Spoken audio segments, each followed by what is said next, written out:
guys, welcome to episode 118 of the OCDStories.com podcast. Now in this episode I interviewed Ethan Smith. I met Ethan briefly before at the IOCDF conference last year, and I interviewed him along with Jeff Szymanski from the IOCDF, I believe in 2016 or 2017.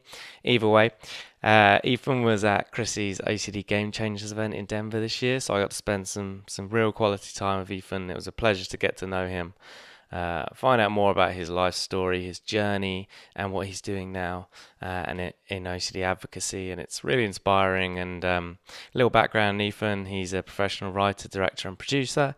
He's also a national ambassador for the charity, the IOCDF. And we talk about many things. We talk about his story, which is fascinating. He's so vulnerable with it and open, and I really respect and appreciate that. And I think you guys will too.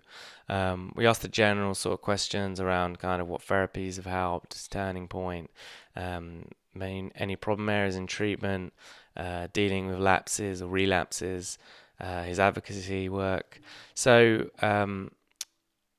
we briefly talk about a few things like obviously ERP, how that massively helped him.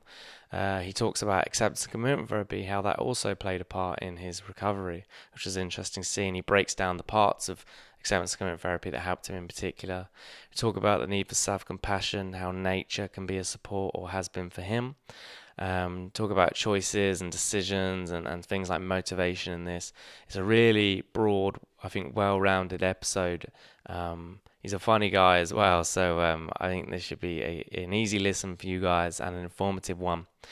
And don't forget, if you want to become a member, get extra episodes and more benefits, head over to the OCDstories.com/join. So without further ado, here is Ethan. On the podcast today, I have Ethan Smith. Ethan is a professional writer, director, and producer. He's also a national ambassador for the charity, the IOCDF.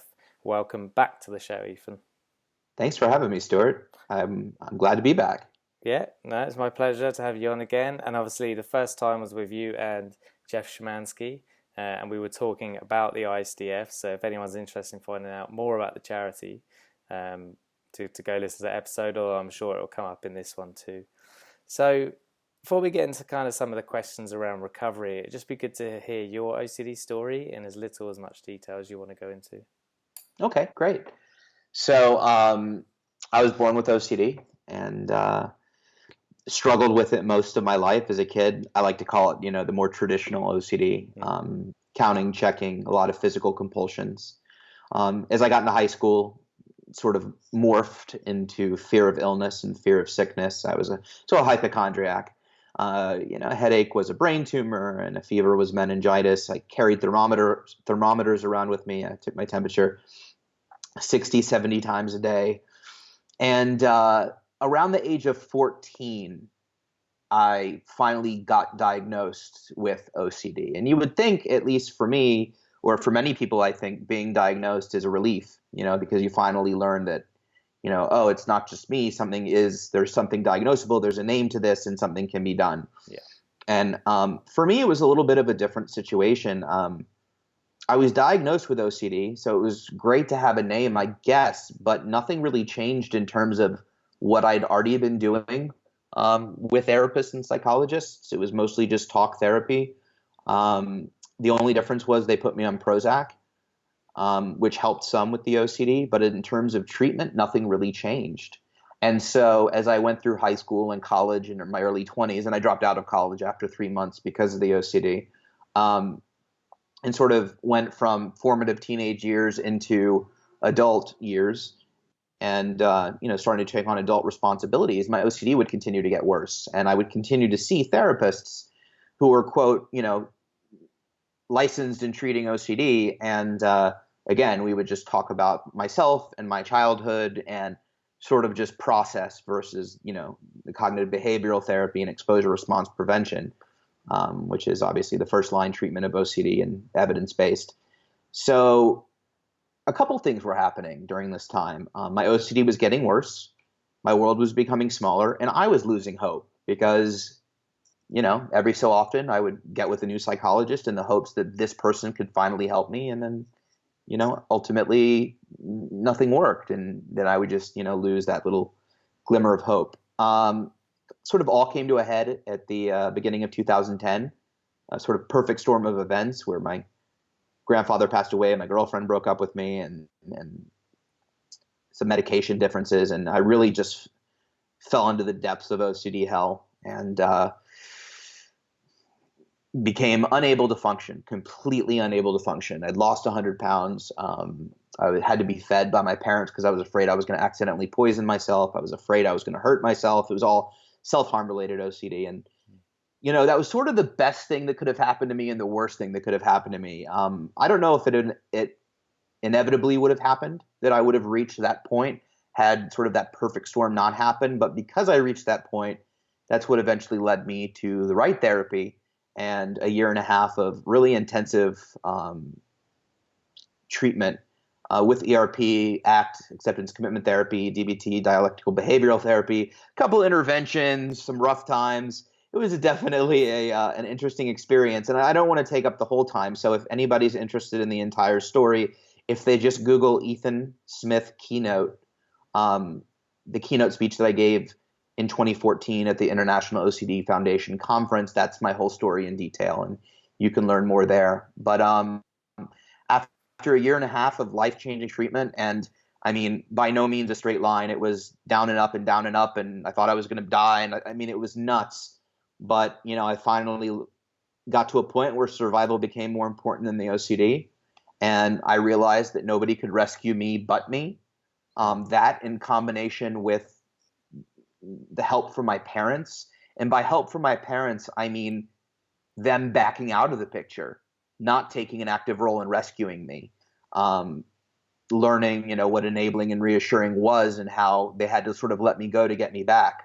So them being able to do that and let the clinicians, do what they needed to do, that combination enabled me to sort of step up to the plate and make the hard decision, which was to either let the OCD get the best of me or, take a chance and sort of jump over the cliff, even though I really didn't know where I was going to land. So about 8.5 months later, I was in Boston at the time. I moved out to Los Angeles, sort of in maintenance with OCD, and it's been almost 8 years. It'll be 8 years in September since then. So it's been quite a journey.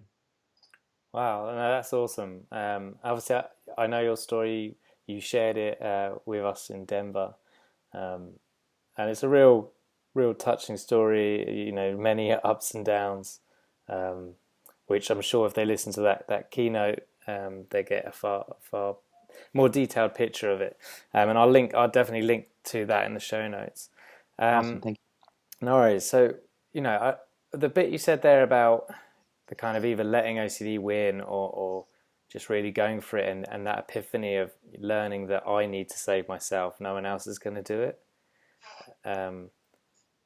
Kind of what really made that come about, if you can pinpoint something? Yeah, that's a hard question for me to answer, and I think I've only gotten better at it recently. It's sort of the shift moment. When did you shift? When were you able? I think, people with OCD are relatively intelligent, creative people, and I think we understand the concept of treatment and therapy pretty early on. It's, whether we can buy into it and trust it and sort of flip the switch ourselves, that becomes the real differentiator between just understanding treatment and really engaging it yourself and utilizing it. And for me, I know that through most of my treatment and therapy, once I found the proper treatment at 31, I understood what ERP was backwards and forwards, but I just couldn't figure out how to do it. I really couldn't. I couldn't figure out how to buy into it. I was scared. I was certain that it was irresponsible, that it was dangerous. I mean, I had 31 years of thought patterns and habits built in, where, these people that I don't know are telling me to think and do otherwise. And it was so terrifying to me that I really had trouble engaging in it and sort of giving myself over to it, which is kind of what's necessary. One of the reasons I advocate and one of the reasons I speak is because I personally had to get to a place that was more or less a life or death situation in order for me to understand what it means to sort of engage ERP, engage treatment, engage the new way of thinking and embrace it. And really, it was a circumstance of no longer being able to indulge the OCD. I was already, despite 8 months of 5 sessions a day, 5 days a week outpatient, and then 2.5 months of residential treatment, despite almost a year solid of literally multiple times a day treatment, the fact that I was still so sick, I thought there was no hope. I thought that surely I had OCD that no one else had, and that I was special, and that I was a lost cause. What ended up happening was, they put me in this position where nobody was coming for me. Nobody was going to call me. Nobody was going to rescue me, in so much as no one was going to bring me food or water or help me shower. I mean, I was literally alone in a room in a dangerous, not a super dangerous, well, in a kind of crummy part of town, in a house that, I had found on Craigslist, and sort of, and as much as I felt alone and abandoned at the time, it was the best thing that ever happened to me, because it really made me realize that I can stand up. Like, I can stand up. I'm not incapable of physically standing up and getting out of bed and moving one foot in front of the other, despite how paralyzing the OCD felt. Yeah. And it was in that moment that I realized that's what I have to do in order to move forward, or I'll just die. And so, doing a real deep gut check and asking myself, did I want to die? I mean, despite all that suffering and pain, I just didn't. I didn't want to. I'd already been through all of this. It would have been for nothing. I didn't want to leave the people that I loved. I just felt like there was more in store for me. And this couldn't be how it all ended. And so suddenly, this whole complication of treatment and ERP, it came down to just get out of bed. It's literally what it came down to. Just get up, stand up. That's all you have to do. And my whole world was broken down into moments. And suddenly the fear of, what if I die because I'm going to do X, Y, and Z, was a better option than I'm definitely going to die because I'm not doing those things. And slowly but surely, I started to get better. But as I said before, the reason I advocate is I don't want anybody to ever have to get to that point. I would be in therapy and residential treatment, and I would see people engaging ERP, a lot of people, and they would touch a trash can, hold it for 10 seconds, get really anxious, then it would curve, then they'd give their suds, and they'd say, oh, I'm a 3. And then they touch it again, it would go up to a 9 or a 10. And I'd see how it would work, and I would say, why can't I do that? That doesn't happen for me. I don't understand that. And maybe their OCD is less severe. Maybe they didn't go through 31 years. Everybody's, obviously journey is completely different, and no less serious, no less painful, no less traumatic. But all I know is, 31 years of sort of being OCD slave and reinforcing that type of behavior. Undoing that was a nightmare. And so if I can play some small role in helping others not have to go through that, if they can hear the letters ERP, 3 years after they're diagnosed, which is still pitiful, but if they can hear that instead of 20 years, then I know that I'm doing something important, and that my first 30 years wasn't for nothing. Yeah, no, really good messages there. And I agree, 3 years is still too slow, but it's it's way better than, as you say, what they potentially would have gone through. Especially back in the day, when there were no podcasts, there was no IOCDF, there was no Ethan Smith. People went probably way longer than 12 years or whatever the average is. And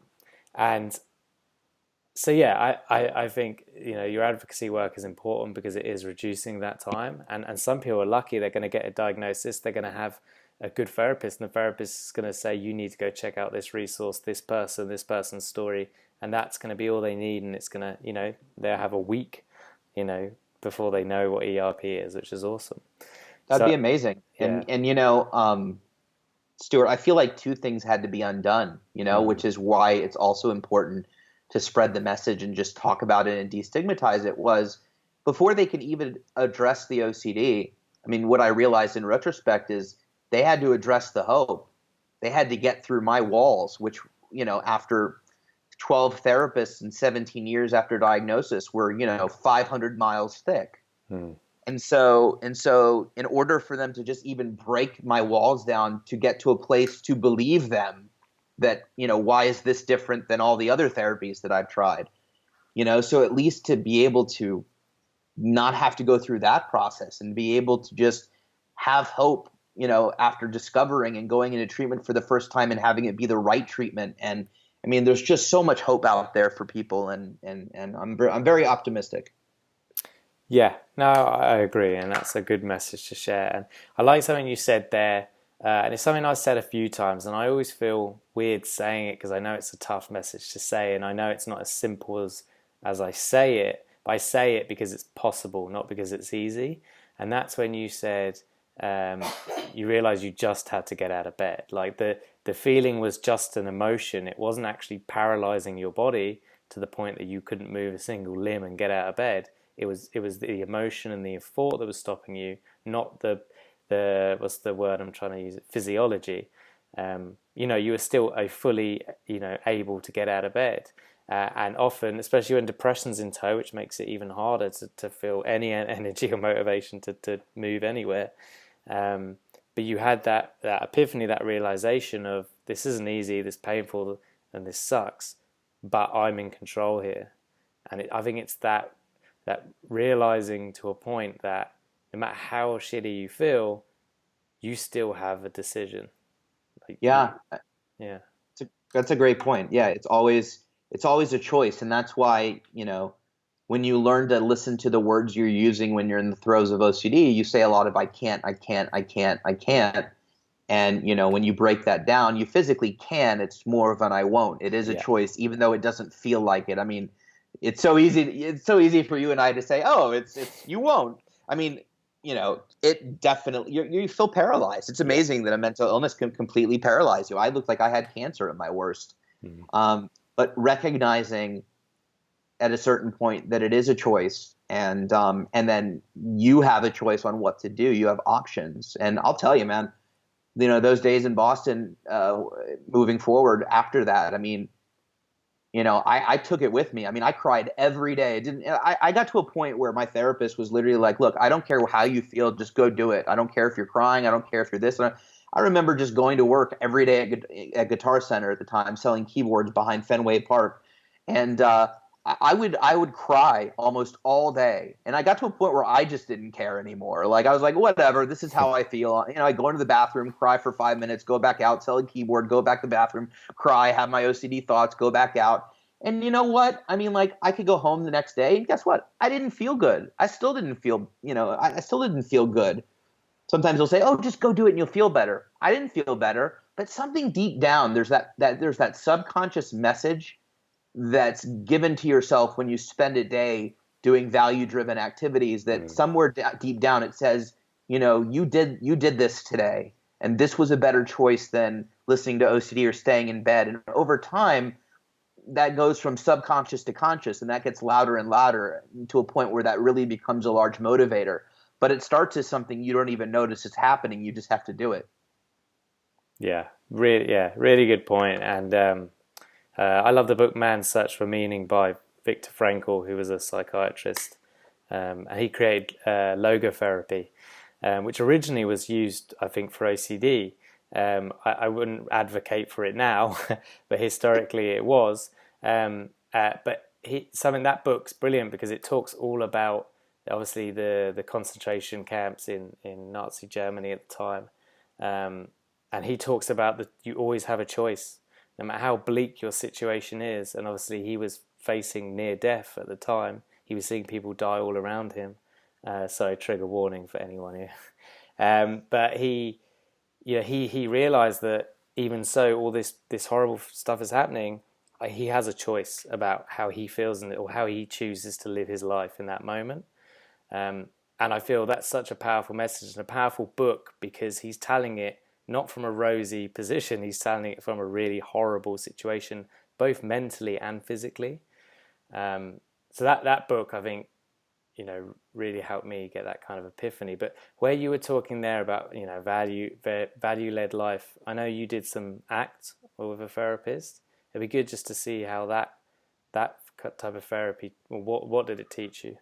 Yeah, ACT was a game changer for me. And it's funny, I've done 3 interviews today, and you're the third person to bring up Viktor Frankl. Awesome. Ironically enough, I mean, he just kind of goes hand in hand with, I mean, it doesn't do it justice to say he made a good thing out of a bad situation, Should Um, read the book, yeah. yeah, exactly. But, he was able to find beauty in life despite where he was and the conditions he was in. And that's kind of remarkable. It's like, dictating life on your own terms despite whatever the external forces are. And it's not easy, but it's powerful. Yeah. So for me, ACT was a big time game changer. And when I sort of went through that intervention where I was, on the streets of Boston and sort of living life and not having anybody to turn to, except I was able to go to therapy, but wasn't able to talk to my parents, and sort of creating a new life for myself.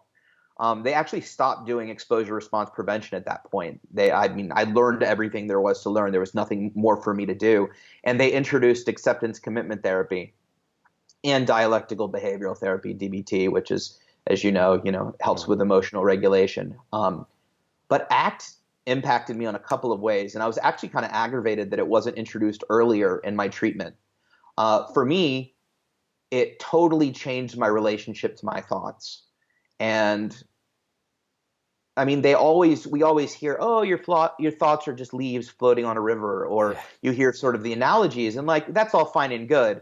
But for some reason, the way, ACT breaks down thoughts into different analogies and symbolism and things like that, that started to make sense to me. The way we observe our thoughts, how we respond to our thoughts, what our thoughts actually are, the kind of meaning and power we give them, and then identifying what's important in your life, and what are your values and goals and dreams, and how your thoughts interact, just how everything interacted with each other. It all really put everything into context for me. And what it did was, and hopefully if somebody is in treatment now and they're listening to this helps, because this was a big, huge difference for me, was that when I started learning about values through ACT, I would hear all the time in treatment doctors or therapists say, well, don't you want to fight your OCD? Come on, fight your OCD. And I never knew what that meant. It was just such an ambiguous term to me. Like, what does that mean, fight my OCD? I don't even understand what you're talking about. I know that you don't want me to do these things. What does that mean to fight your OCD? And when I started getting involved in acceptance commitment therapy and mindfulness and being present, I suddenly realized that fighting your OCD, is more than just resisting. It's more than just some sort of personification of punching OCD in the face. It's making choices that directly impact your life negatively or positively. And what I mean by that is, I realized when I would choose OCD, or so when I would choose to engage a ritual or compulsion brought on by a feeling, brought on by a thought, that I was also actively choosing not to do something that was important to me.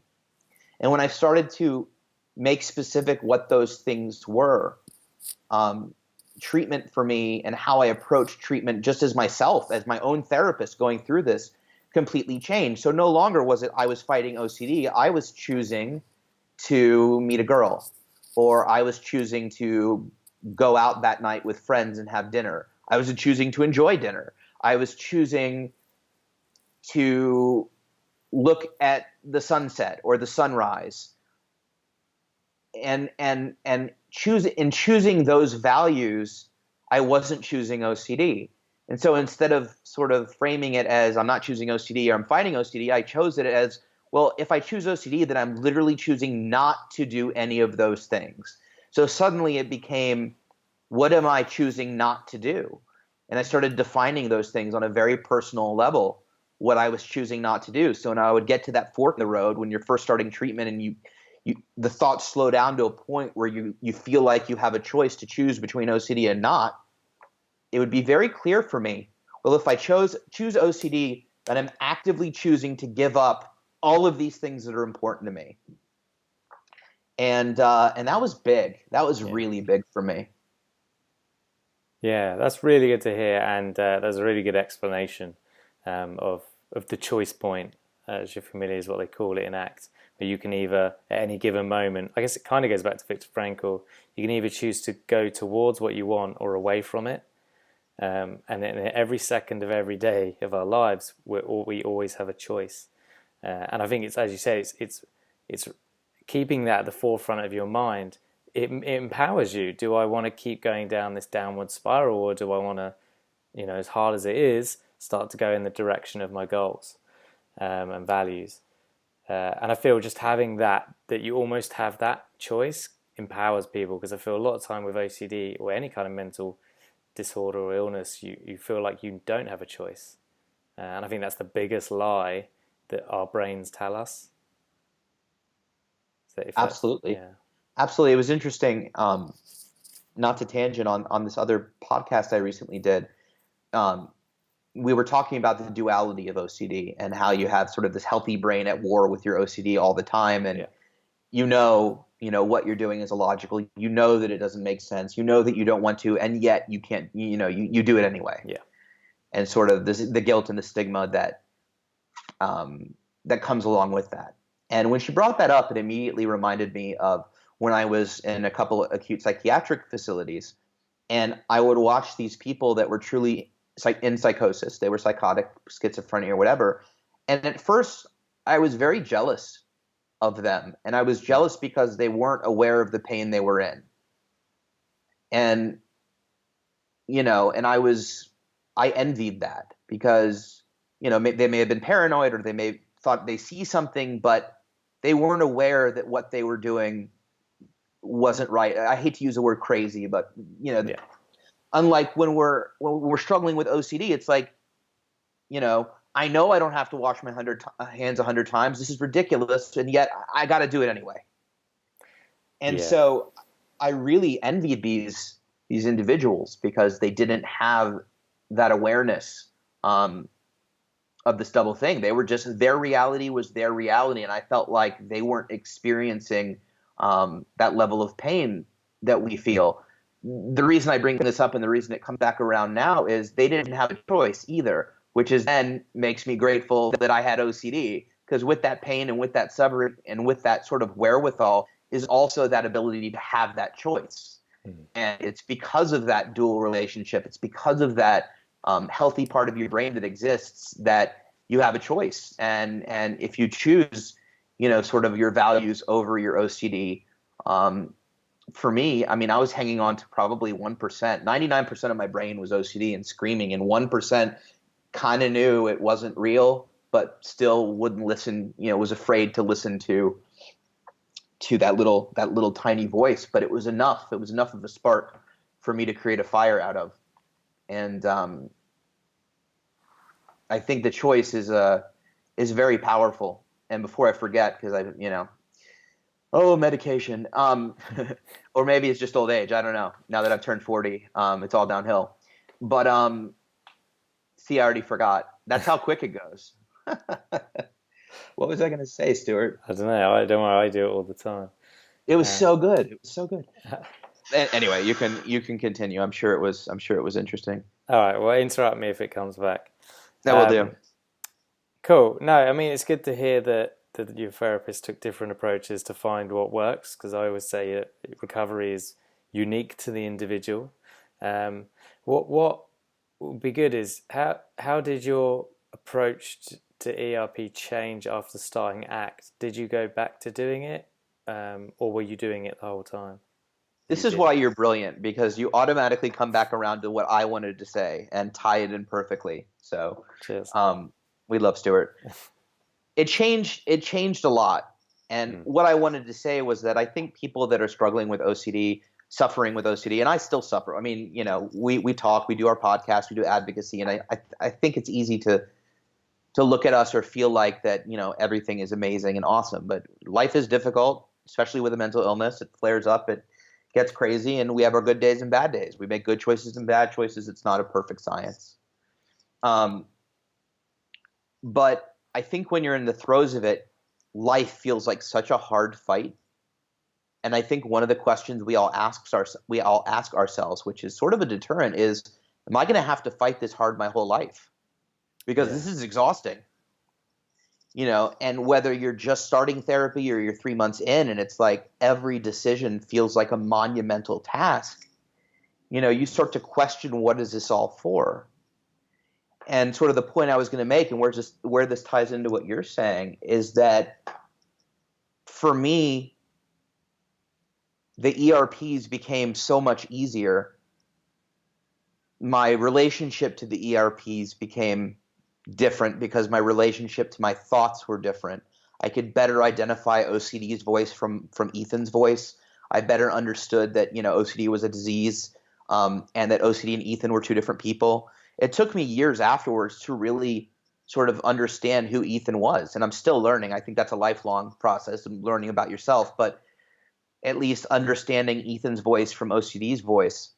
But in having that separation in thoughts, and being able to use that ACT term, diffuse my thoughts and sort of get separation from the thoughts, really enabled me to intervene with ERP on my own and be my own, therapist. And that made ERP and recovery that much more potent.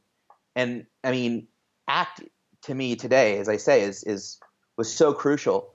But I would probably say that ERP is the reason I haven't relapsed, and it's because I constantly engage in ERPs, and where they've felt like monumental tasks when you're in the heart of it, years later, they're almost involuntary for me. I don't realize I'm doing them.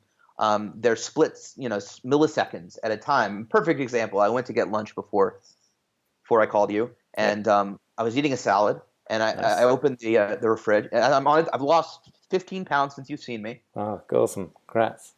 Yep, got to get my my body back. Anyway, which I'm not even sure what that means, but we'll just go with it. But anyway, I was eating a salad, and I wanted a ranch dressing, so I opened the fridge, and my first thought is, when did you buy the ranch? How long has it been there? Is it still good? Because I'm always afraid, food has gone bad, spoiled, E. coli, food poisoning. So then I have a pause occurs, and it's a very quick pause, but in my brain it feels very slow, and it's this moment where, for that fork in the road, where I decide, do I just want to avoid the ranch today, and I'll open up that new dressing that's sitting there, or, do I pretty much know the truth and willing to live with the uncertainty and embrace it and use the ranch? And the good news, the one thing I can say for having a really extreme journey is that my self-talk is really extreme, Stuart. It's sort of this. It's like, well, I can choose to use the other dressing and go back to a psych ward, or I can use the ranch that I'm afraid of and throw up and move on with my life. I think I'll use that ranch. That's literally the dialogue in my head pretty much every time. Like, oh, I could go back to that crack house and almost die, or I can just, go that. And but it all happens within a millisecond. So whereas you feel stuck in the middle of these ERPs and you feel like you're climbing Mount Everest with every decision, that probably happened in 0.5 of a second. And I grabbed the ranch, poured it on, ate. Did I feel a little anxiety? Sure. But I didn't. My focus shifted. I didn't care, because at the end of the day, the life that I have now, and I'm serious when I say I would rather die than go back to where I was before. And so if in my mind dying means taking a risk, like eating the ranch dressing, which seems completely illogical, then I'm willing to do that, because I don't want to go back to where I was before. So ERP is crucial for me in maintenance. And I use it multiple times a day, every day, along with mindfulness and meditation and being present-minded and observing nature. And I've been walking a lot, and I like being bored. That's my new thing. It's like I want to be bored because I don't think we're too stimulated. So when I go on walks, I make sure to not listen to music, just listen to nature, listen to my footsteps, listen to breathing. If I'm uneasy, if I get dizzy, if I get nauseous, like just kind of be in tune for a minute. And it's all really beneficial. Yeah, I mean, that's a really good point there about potentially us being overstimulated. Obviously, I don't have the science to back that up, but I agree with you on that. We like, even I notice it now with my phone. It constantly grabs my attention. I hate the fact that I have this urge to pick up the phone, even though I don't really care. But it's like, I don't want to say an addiction, because that's too extreme for how I feel about my phone. But like, the urge is there, and it's I don't like the fact that it has that hold over my brain. So doing things like you said, nature's a big one for me as well. I want to clarify one thing, actually, because you said about I'd rather die than go back to that crack house. and because you haven't mentioned it, but No, you please do. weren't Yes. you weren't referring to the psych ward as a crack house. I want to caveat that. No, You no. Sorry, Stuart. um, no, I was not referring to the psych ward as a crack house. There were a lot of negatives to the psych ward. I don't recommend going there, especially the ones in Florida. I've heard the ones in Southern California are much nicer. So if you're going to break down, do it out here. But yeah, no. When I got tossed out of the OCD Institute, and I moved into this house that I found on Craigslist, I lovingly refer to it as the crack house, just because it was so a disgusting place. There were people doing drugs there, the roommates or whatever, and so yeah, I refer to it as the crack house. So that's what I was talking about. I cool. would rather not go back to those 6 days in bed. Yeah, no, absolutely. And I didn't want a load of emails, people kicking off that you called psych wards crack houses. Okay, so okay, You haven't heard that term? It's the latest thing. Yeah. Okay, so yeah, we've covered a lot here. So you've mentioned obviously continuously doing. Well, actually, one other thing before I go on to that next question is where you talked about what was the example? Oh, with the ranch dressing, and you weighed it up and you said, you gave the two options, and the one was okay, the worst, I can eat this and I'll end up being sick, and then I'll go on with my day, or I can have the other dressing, avoid this one, and end up back at the psych ward. And I think that was a healthy balance, because now you're saying actually, I think when a lot of people have OCD, originally they avoid because they don't want to be sick, whatever it is, they don't want to get ill because of this dressing potentially, but they never think about actually what am I losing as well, or what is Yeah. potentially how is my life going to get worse, and that's what you did in that moment. And I think that's the more people can start to do that, balance those decisions, the easier it is to make the healthier choice. That's a great point. I also do my best to not negotiate with OCD. And I think it's very easy in the moment to say to yourself, oh, well, it's not going to hurt just this once. And I mean, diet's the perfect example. You'd spend 2 days off your diet, suddenly you've gained, 30 pounds back. Mm-hmm. And I think OCD works the same way. I think if you start an avoidance, even if it's a micro avoidance, like, using your foot to open a bathroom door or whatever, and you just kind of open that can of worms, I feel like it's a very dangerous proposition. And, I personally am not willing to open that can of worms. So for me, making that extreme is what's helpful in making those decisions. And so, it may seem extreme, like listeners could say, oh, well, come on. Even if you chose to use that, if you chose to not use that ranch dressing, you wouldn't end up back in a psych ward. You're probably right. From that one action, I probably wouldn't. But that one action is the beginning of many actions that would lead me down that path again. And, I'd already been there once. So it's just recognizing, I think, when you have opportunities to fight it. Because what's interesting is when you do fight it and fight it head on from the beginning, especially when you're in maintenance, it disappears a lot quicker. It's really interesting. The way OCD behaves is really interesting. I was driving home 3 or 4 weeks ago from my therapist, and I hit a bump in the road, and I had the thought, what if I hit somebody? Now, I've never had that kind of OCD before. I've never had the thought. I've never worried. But I genuinely, like, my heart was racing. What if I hit someone? And I thought about looking in my rearview mirror to check, and I was like, I'm not going down that road, because that's just a can of worms I can't afford to open. And so he's dead. Pretty sure it's a pothole, but if not, he'll bleed out, and I'm going to go on with my day. And it was interesting because maybe within 10 or 15 seconds, I completely forgot about it. And and it's because it's when you face it head on and just shut the lid right away, it really just pushes it back, as opposed to giving it that inch, because it'll take a mile. Yeah, that's a really good point. OCD is part of our brain, and ultimately that part of the brain is just it's overcautious because it doesn't want us to hurt ourselves or someone else or whatever. But it's in a way it's easily, what's the word? This isn't the word, but adjustable, adaptable. Like, it will change in time. Because if it didn't, then ERP and ACT and things like that wouldn't, or medication wouldn't make a difference.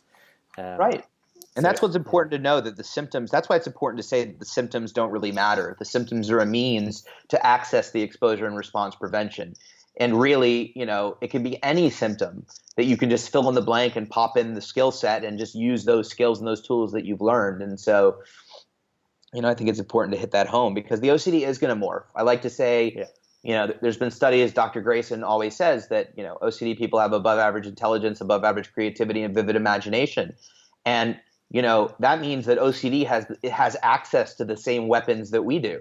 Yeah. And so it's like we have to face sort of like that Superman 3 from the 1980s, where he has to fight himself. He's just as strong. And so it's like, if OCD has access to the same brain and same school tools and skills and weapons that I have, looks like I'm not even going to let it out of its cage, because then it's going to be a heck of a match, and I'm not interested in that. I got more important things to do. Absolutely. Yeah, it's a really good way of looking at it. I've never heard that quote before. Yeah, I didn't. I just what just came made out. It up. Yeah, I don't mean either. But as we talked about it, it's sort of it can be used for good or evil. So I agree. Okay, so you mentioned obviously constantly doing ERP, and just a brief highlight there. You said how quickly your brain almost kicked in and did the exposure without you even having to think about it, and it just becomes a skill. It becomes automatic. The more you do something, whether it's OCD or ERP, it becomes automatic, and you've done ERP for so long that your brain instantly now says, nope, not doing that, I'm going to go towards my fear, which I just think is a point to highlight, that it's not something you have to consciously necessarily do for the rest of your life. It becomes just natural in it. You automatically do it. Kind of like an antivirus software. It just kicks in when it notices there's a virus. Well, for Mac at least. For PC, it slows you down down, and who knows what that does to your day. But to tip off what you were saying, also, the other thing is that the ERP itself, that decision. Oh, what was I going to say, Stuart? ERP. Yeah, I don't want. All right. You know how hard it is to just tell you to go on because we're recording this, as opposed to let's sit and let me try to think about it for 5 minutes. Yeah. Well, yeah. Let me know if it comes. Go on. Yeah. I remember. Okay. So, what's cool is the ERP's ability to sort of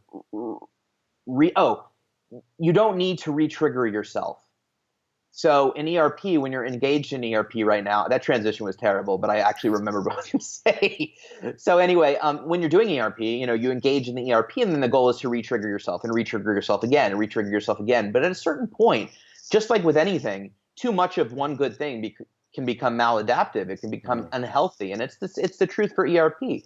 Therapy, too much therapy can be unhealthy. So at a certain point, when I'm going to get that ranch and I choose to get it and my anxiety subsides, I don't need to re-trigger myself. It's not important, because I'm engaged in life. I'm engaged in living. I have things to do. And I'm at a point in my treatment where it's not necessary.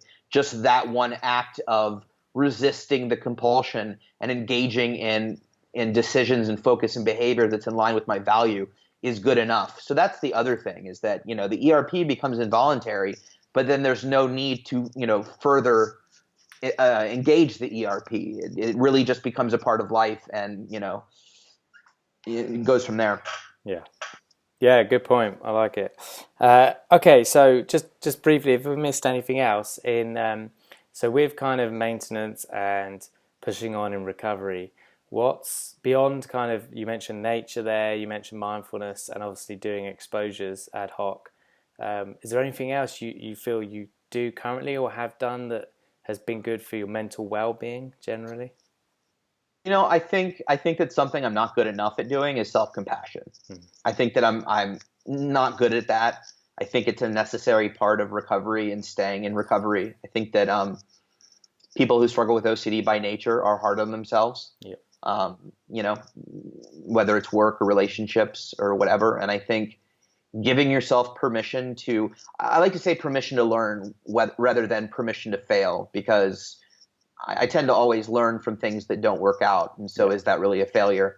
But I think giving yourself permission to not excel or achieve or, you know, have the outcome be the way you envisioned it. And being okay with that, just like you have to be okay with the uncertainty of life. I think the self-compassion aspect for me is probably something that I have to continue to work on, but is such a huge part of it, because I think if you're too hard on yourself, that's also very dangerous, and you can sort of spiral down a dark place as you beat yourself down, as opposed to, forgiving yourself and finding that balance between not giving yourself permission to do something that's not healthy, but to recognize that you maybe didn't make such a great decision, as in, cheating on a diet, or maybe I did choose to get that other dressing. Maybe tomorrow I do choose to get that other dressing. And, recognizing that that wasn't a healthy decision, being mindful of that, but not beating myself up over it, that we all make mistakes, and being able to move forward. I think that's the other big thing, and something that I struggle with, but constantly try to work on. Yeah, good point. We're all human at the end of the day, and I think we forget that. I think we think we're robots, and we're not. Um, we falter, we fail, we learn. And I think there was a good point you said about not seeing it as a failure, but seeing it as a learning. Because I think often when you succeed in life, at least straight away, I can speak for myself at least. I don't learn. I only learn when I quote unquote fail, and then I have to reflect and I have to say, okay, well, what went wrong? What could I have done better? And then I'm a better person, or better at whatever it is because of it. And as painful as that failure may be, it's ultimately the greatest thing for my overall long-term happiness, success, whatever word we want to use. Um, so yeah, I like that message. Uh, Yeah, I wrestled with that recently. I mean, I think I asked myself, if why does growth have to come out of, sort of trudging through the mud of life? I saw something coming where I was going to be a fight head on, and I was like, why can't I just be drinking mojitos in the Seychelles and suddenly have some epiphany growth experience would be where I become a better person? Why does it take X, Y, and Z and turmoil and strength and all this craziness to grow? But you know what? That's the way it works. And I got to tell you, and I'm sure you can relate, when you've been sidelined by OCD or any mental illness, frankly, and then you finally get to engage life, you sort of embrace the good and the bad of it. And I think being able to learn from those experiences in life, being able to just engage in them. Because, I mean, really, when you're riddled with OCD, you are on the sidelines. You're not engaging in life. You're barely existing at its worst. yeah, And so, I try to remember that, and I try to be grateful even in the difficult times, because ultimately I know that even though it's hard now, something good is going to come out of it. I've yet to not see a silver lining. So it may be annoying, it may be irritating, it may be painful, it may be heartbreaking, whatever, how intense it is. But at the end of the day, something beautiful generally always comes from it. And that's sort of life's little miracles. yeah. No, I really like that. And to quote an old Prime Minister of the UK, Winston Churchill, he said, "It's darkest before dawn." I summon my inner Winston, yes. Yeah, yeah.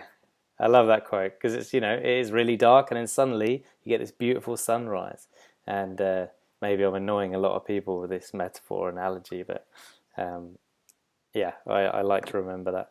So And also yeah, go ahead, no, Stuart, sorry. go on. I was going to I was change. just No, I was just going to quickly add, and you know what? Sometimes that dawn is not right away. No, Sometimes it's the next day or weeks or even years, but one day when it happens, you look back and go, "Oh, that's why," and it all makes sense.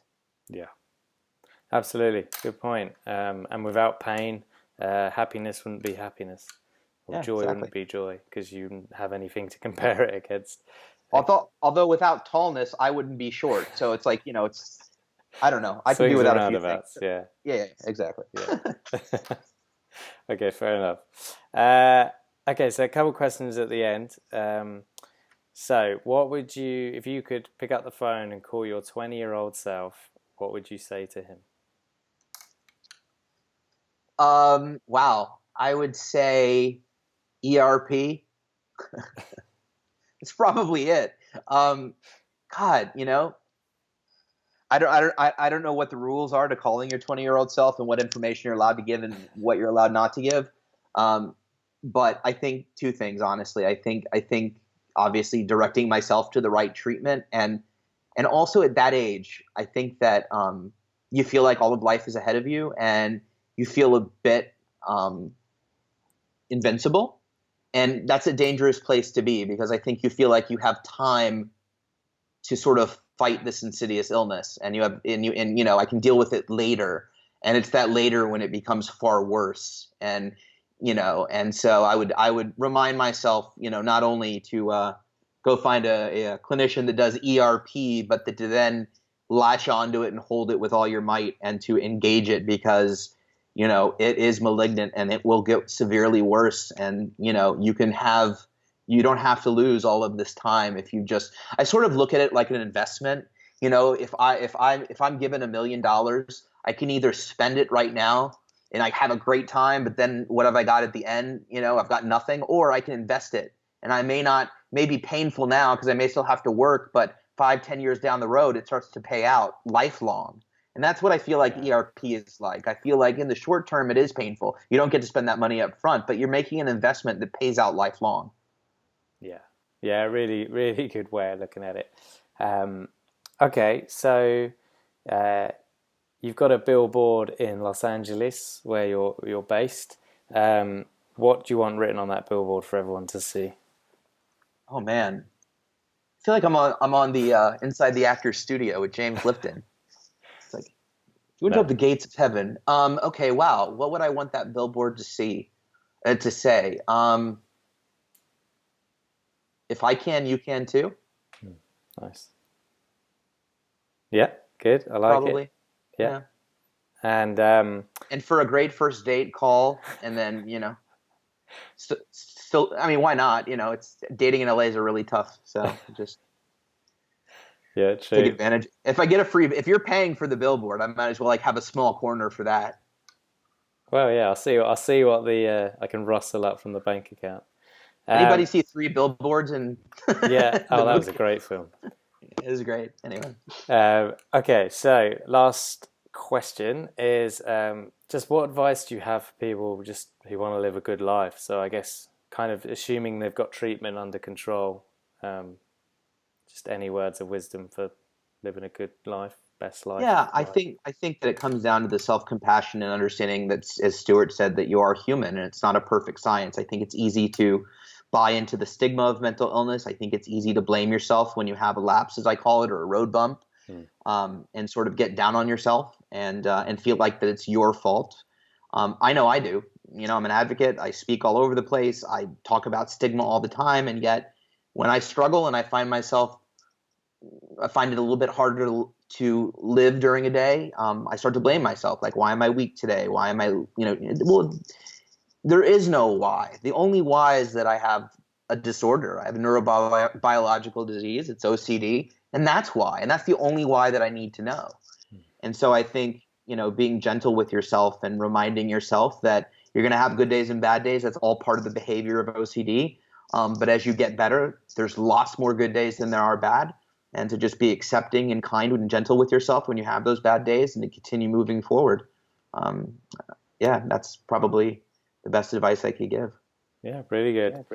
And lastly, then, so is there anything that I haven't asked you that you wish you could have shared that you want to share now?